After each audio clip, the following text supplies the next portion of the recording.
শিরোনাম: ধৈর্যের ফল গল্প। একবার এক গ্রামে একজন দরিদ্র কৃষক বাস করত। এক মৌসুমে প্রচণ্ড খরা পড়ল।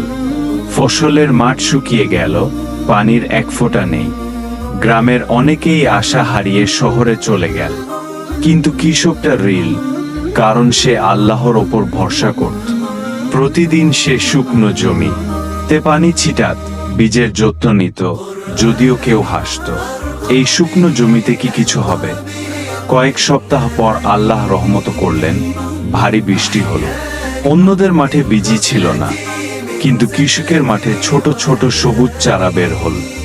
সেই মৌসুমে শুধু সেই ভালো ফসল পেল, আর পুরো গ্রামকে সে সাহায্য করলো। শিক্ষা: যারা ধৈর্য ধরে আল্লাহর ওপর ভরসা করে, শেষমেশ তারা এমন ফল পায় যা সবাইকে অবাক করে দেয়। আল্লাহ কুরআনে বলেন, ধৈর্যশীলদের প্রতিদান অগণিত।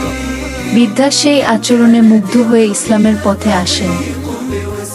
তো বন্ধুরা, ভিডিওটি ভালো লাগলে অবশ্যই লাইক, কমেন্ট, শেয়ার করবেন আর সাবস্ক্রাইব করবেন।